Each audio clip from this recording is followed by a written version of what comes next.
Now it's pretty simple. Just watch this video, look at these rare coins, and then compare them to your coins. If you have any coins that look like the coins in this video, there's a possibility that you came across an extremely rare coin that you could retire off of. Now the first thing you should understand about your coins is that grading is a real thing, and it's part of the game when it comes to coins. Grading coins essentially tells people what the condition of the coin is, and it also lets the buyer understand and feel safe that the coin is indeed authentic and real. Let's take this coin for example that graded at a Pcgs mint state 66. Now this is a 1932D Washington quarter. It's important to know that 1932 was the first year the US Mint ever produced Washington quarters. Now when it comes to grading your coins, you pretty much have two options that I like to use, either Pcgs or NGC. Now they are going to cost a little bit more money, but it's worth it because their slabs end up bringing a premium in the market. It's important to know that the highest achievable grade in grading for both NGC and PCGS is 70, and this one's only 4 points away. It's also very important to know that getting that 70 grade is very challenging, and it's hard to do, especially on old coin. Because this 1932D Washington quarter graded so highly, it sold for $89,125. This coin sold for $456,000, and here's why. This is a 1975 10-cent Roosevelt dime graded by PCGS, a proof 68. Now the first thing you'll notice on this coin is the purple and yellow toning on the coin. Essentially that is when the air will oxidize with the metals in the coin, giving it this color. Depending on the eye appeal of the toning will dictate if the coin will bring more money or less money. Luckily this coin has really nice eye appeal from the toning. You can definitely get unattractive toning on your coin which will decrease the value. Remember guys, toning only really matters on high grade, good condition coins. So the reason why this coin sold for $456,000 is because this is a proof coin. You can tell it's a proof coin by the backdrop of the coin. It has a mirror-like appearance that is also called the field of the coin. But the big thing here is that this coin should have an S mint marker near the date. There is no S mint mark whatsoever, and this is a proof coin. So those two things combined, along with a super high grade of a 68, allowed it to sell for $456,000. So this coin sold recently. This is a 1938D 5-cent Jefferson nickel graded by PCGS, a mint state 68 plus with the full steps on the back. Let me break this down really quick. So the plus designation after the grade will increase the value of the coin a lot. So don't take that for granted. That pretty much just comes down to the person grading the coin. If they think the coin looks really nice for its grade, they will add that plus designator. Next, if you flip the coin over, you're going to see the full steps on the back. That only really matters on uncirculated coins. That is the highest point on the coin, the hardest to strike, and that will increase the value of the coin. Also, this has some pretty nice consistent toning all across the coin. Wait, 90% of you that watch the videos are still not subscribed. So you better subscribe right now so we can keep the lights on. Wait,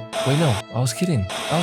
All these things combined allowed this coin to sell for $33,600. One of my favorite types of coins, so this is a 1969S 1-cent penny graded by PCGS, a mint state 64 red. So this coin sold for $126,500, and here's why. So first of all, most 1969 pennies are not going to be worth a lot of money unless it has these things. So first of all, graded very highly by PCGS, a mint state 64. Next, it was given the red designation. Now it's important to know that red is the closest thing to the mint state condition it was produced in. You'll either see these Lincoln cents in red, brown, or brown. Red is pretty much what you want to try to get, but the biggest reason why it sold for so much money is because this is a doubled die obverse coin. So essentially during the minting process, the hub was accidentally doubled and it produced a good amount of these 1969 double die obverse coins. If you look at In God We Trust, Liberty, and the date right there, you're going to see some pretty clear doubling. 1969 pennies are known for having very clear doubling on them. The more clear and concise that doubling is, the more money it's going to be worth, because again, this coin sold for $126,500. This coin sold for $840,000, guys. That's right, you heard me, $840,000, and here's why. This is a 1943D 1-cent coin graded by PCGS, a mint state 64 brown. So remember before I was telling you about the red, brown, and brown? This one got that brown designation, but it doesn't matter because this coin still brought so much money. On certain types of coins, it definitely does matter. Now, if this coin got the red designation, it would have brought a lot more money than $840,000. But the main reason why it sold for so much money is because this is a 1943D coin that was accidentally struck on a bronze planet.